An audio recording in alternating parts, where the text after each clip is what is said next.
a beautiful, talented chemistry graduate who learned of her own will how to become a killer. A marriage that lasted only 17 months, and one night, surrounded by rose petals, her husband was found lifeless on the floor. This is the story of a woman who could fool doctors and judges alike, but the truth doesn't stay buried forever. Hello everyone, I'm Alex, and you're watching Who Was?, where we bring you the world's most shocking, most complicated true crime cases in full detail and with complete honesty. Today's story is about a woman who, on the surface, doesn't look like a typical criminal at all. She graduated from a top university, had a respected career, a loving husband, and to the outside world, she looked like a walking example of success. But behind all of that was a dark, terrifying story: greed, betrayal, addiction, and eventually, murder. If you enjoy true crime stories that go beyond just the facts and dive deep into emotion, drama, and human nature, stay with this video till the end, and make sure you subscribe to the channel so more stories like this keep coming your way. Let's begin. The story of Kristin Rossum. San Diego, California, a city where the sun always shines and life looks beautiful. This is where Kristin Rossum was born, into a home where education was everything. Both her parents were highly educated professionals, and they gave their daughter every opportunity considered essential for a bright future: good schools, extracurricular activities, and an environment where hard work and success were valued above all else. From the outside, the Rossum family looked perfect. But inside that home, Kristin was under enormous pressure.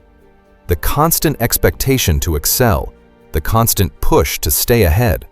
These things often create a quiet tension inside children that's never visible from the outside. Kristin was caught in that same tension, but no one around her seemed to notice. As she entered her teenage years, this pressure created in her a desire to escape. She started skipping classes, began befriending people her parents didn't approve of, and then came the moment that changes everything: drugs. First alcohol, then something more dangerous: methamphetamine, considered one of the most addictive drugs in America. Meth completely rewires a person's brain. It causes paranoia, destroys the ability to make sound decisions, and gives a false sense of happiness that slowly ruins a person's entire life. Kristin was falling deeper and deeper into this trap. Her behavior became strange. She withdrew into herself, and eventually, her parents couldn't help but notice the change. When they finally confronted her directly, Kristin revealed a truth that shook them to their core. She had been addicted to drugs since high school. For a family that valued education and reputation above everything, this news was nothing short of devastating. Months of arguments and conflict followed at home, and finally, 17-year-old Kristin made a decision that would change the course of her entire life. She secretly ran away to Mexico with friends, fleeing her family, fleeing her problems. But running away, as they say, is never a solution. It only opens the next chapter of the story. And in Mexico, Kristin was about to meet someone who would completely transform her world. During that trip to Mexico, while Kristin was trying to escape her troubles, she met Gregory de Villers, tall, handsome, and 7 years older than her. Greg had exactly what Kristin needed most at that time: calm, stability, and someone who would take care of her without judging her. To Greg, Kristin wasn't just a beautiful girl, she was a soul worth saving. He made it almost his life's purpose to look after her. He understood her, accepted her flaws, and kept trying to bring her back into a stable life. This connection quickly turned into love, but it was built on a fragile foundation. Greg was the savior, and Kristin was the one being saved. With Greg's support and encouragement, Kristin tried to get her life back on track. She got a job as a toxicology assistant at a local forensic department. This job was meant to be a fresh start for her, but it would later open a dangerous door in her life, because it gave her direct access to controlled substances seized as evidence.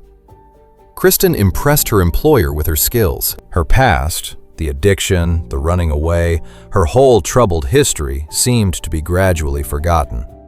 She graduated from university with honors, earned praise from her teachers and employer, and even won a Best Student award. No one knew the real reason behind her love for this profession, that it gave her access to the very things she had never truly managed to leave behind. Greg and Kristin's relationship lasted 5 years, culminating in a grand wedding on June 5, 1999. Kristin's parents adored Greg. For them, it was a moment of relief. Their daughter, who had once been trapped in the depths of addiction, now seemed to be heading toward a stable, happy, successful life. At least, that's how it appeared. But just a few months into the marriage, this perfect story would begin to show its true face. In March 2000, Kristin was hired as a toxicologist at the San Diego County Medical Examiner's Office, a career that meant a great deal to her, but one that would also become the foundation of her downfall. As a toxicologist, Kristin's job was to test human body fluids to determine what drugs were present in a person's system and in what quantities. This was delicate, highly responsible work, and ironically, it gave Kristin renewed access to the very substances she had never fully escaped.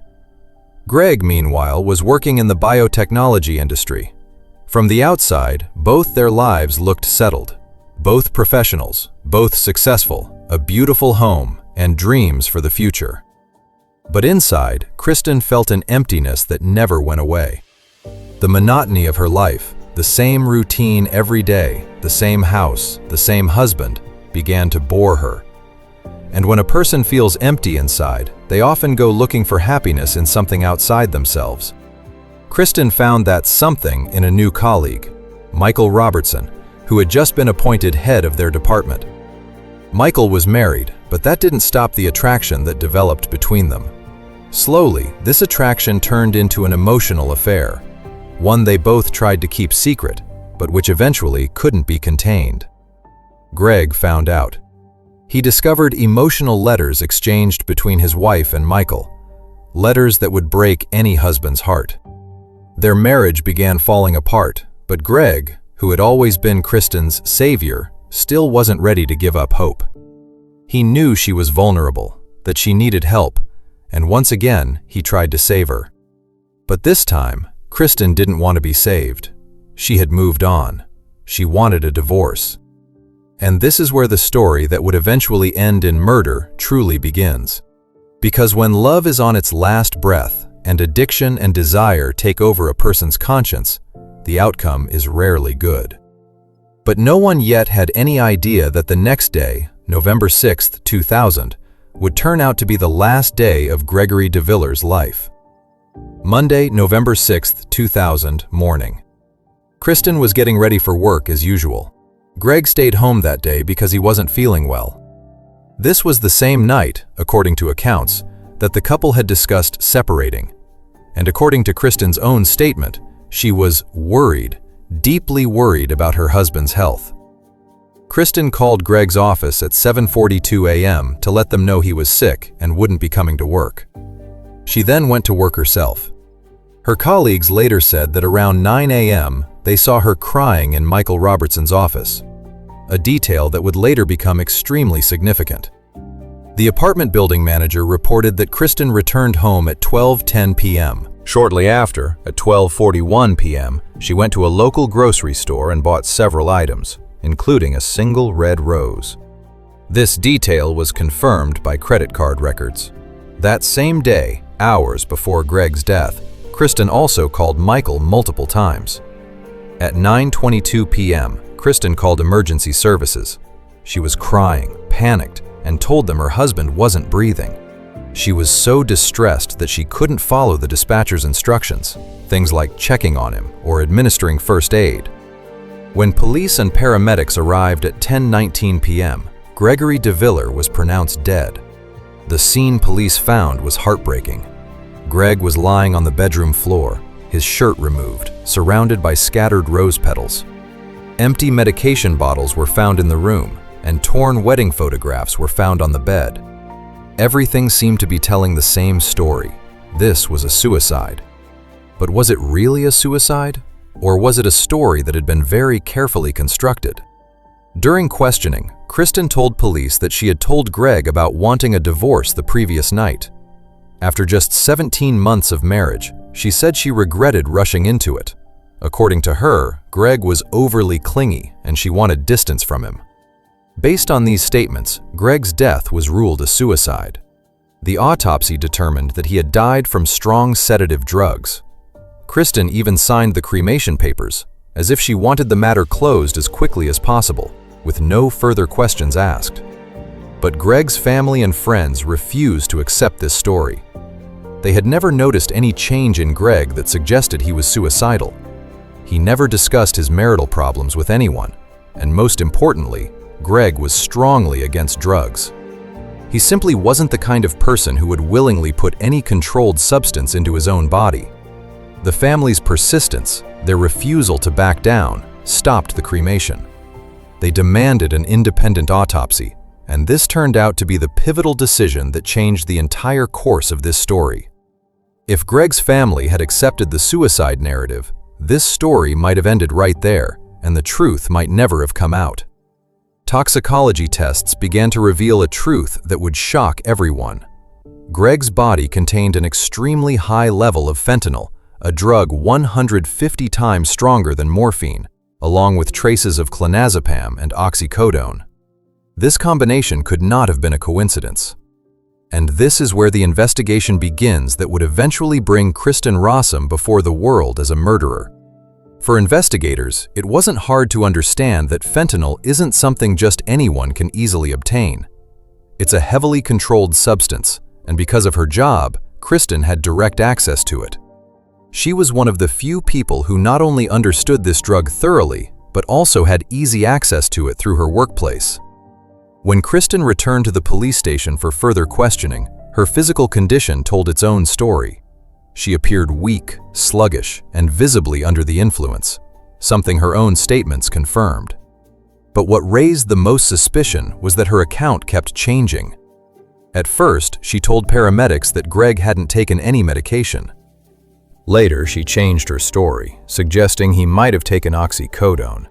And then at the hospital, she told a nurse that Greg may have overdosed on oxycodone. These inconsistencies were a major red flag for police. Someone telling the truth doesn't keep changing their story.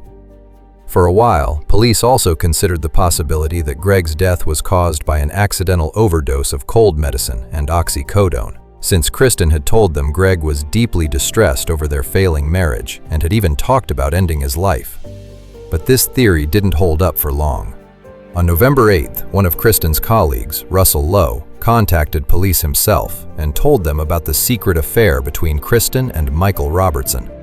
This information completely shifted the direction of the investigation, because now investigators had the missing piece of the motive. And once a motive comes into focus, every small detail starts to be viewed from a completely new angle. Emails were found between Kristin and Michael confirming their emotional relationship, along with computer files and professional articles that proved Michael had specialized knowledge of fentanyl. As more evidence piled up, the full picture became clear. Greg had likely become a threat to both of them, since he knew Kristin was stealing drugs from the lab and that Michael was covering for her.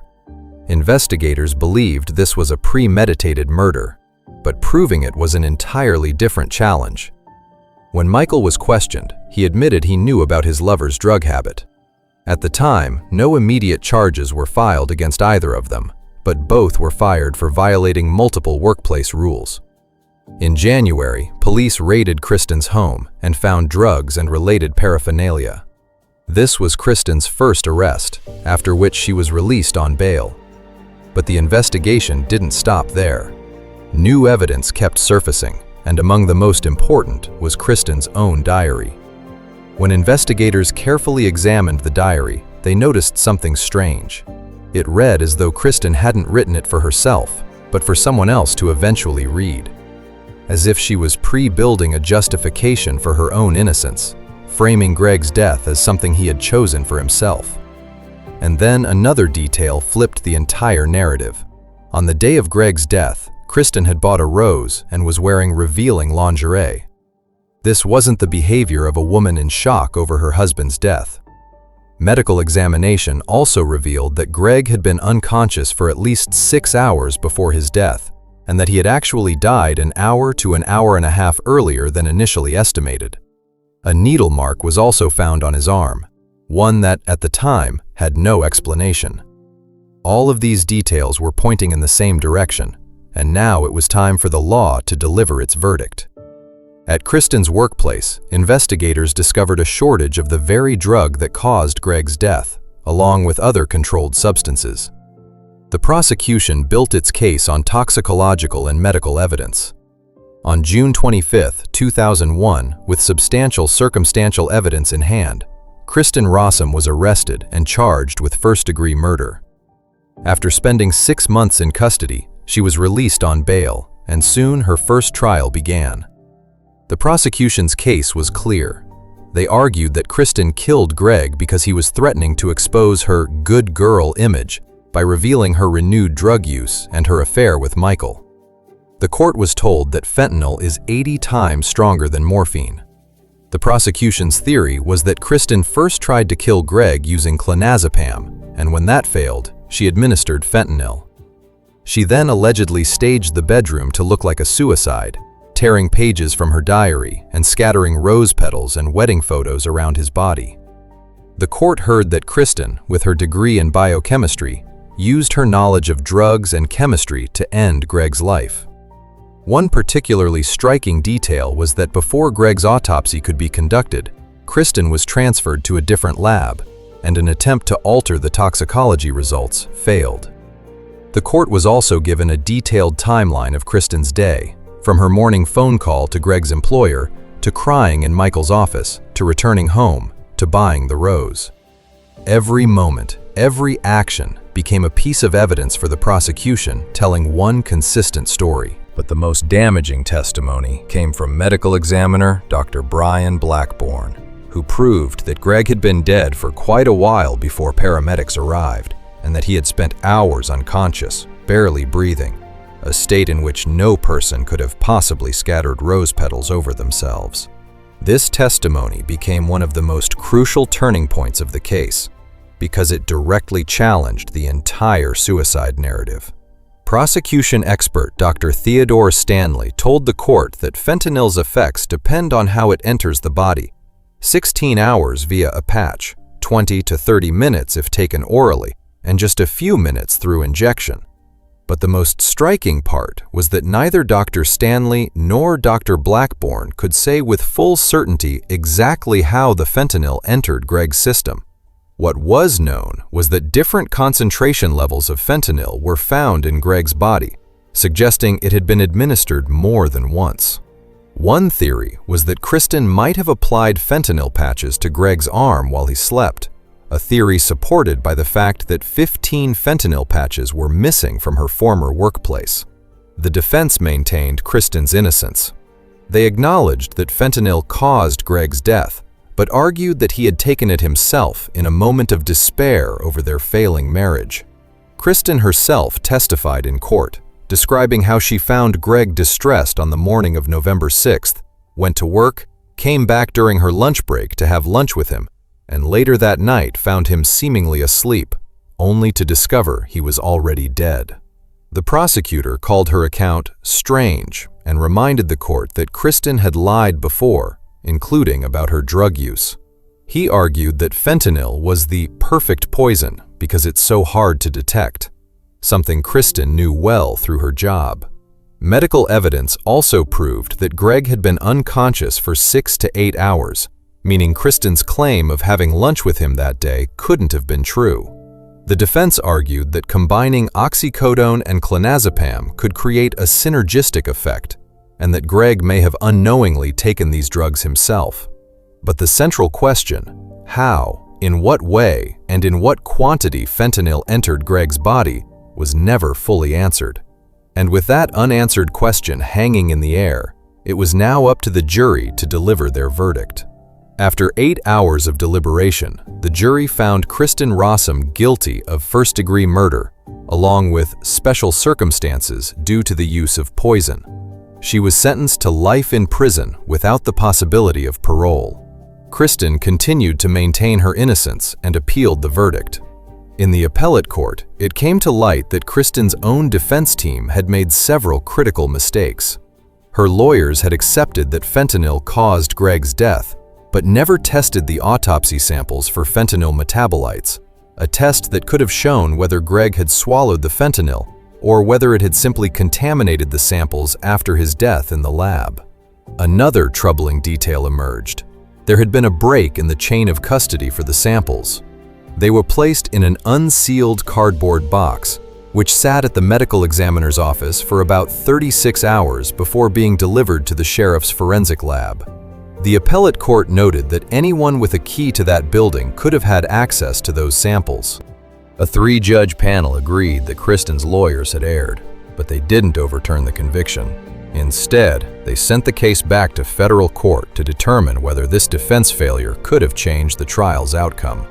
However, based on a later U.S. Supreme Court ruling, the appellate court ultimately declined to hold a hearing on Kristin's case. Her appeal was denied, and she remains in prison to this day. And what became of Michael Robertson? A sealed criminal conspiracy warrant was issued for his arrest, but he moved to Australia, where he now lives freely, working as a forensic toxicology consultant. If he ever returns to the United States, he could be arrested. Meanwhile, Greg's family filed a lawsuit against the county, and in 2006, a court awarded them $147 million in damages, acknowledging that negligence at the medical examiner's office had allowed Kristin to steal lethal drugs so easily. Kristin Rossum is still serving her life sentence today at the Central California Women's Facility, a woman who could have built a career in science, but instead used that very knowledge to take her husband's life. So there you have it, the full story of Kristin Rossum, a tale of talent, betrayal, addiction, and murder that still shocks people to this day. It's hard to imagine that someone working in a profession meant to save lives could so calculatedly take one. If you enjoyed this video, please subscribe to the channel so you don't miss more shocking and gripping true crime stories like this one. Don't forget to hit like and let me know in the comments what you think about this case. I'm Alex. See you in the next story. Until then, take care.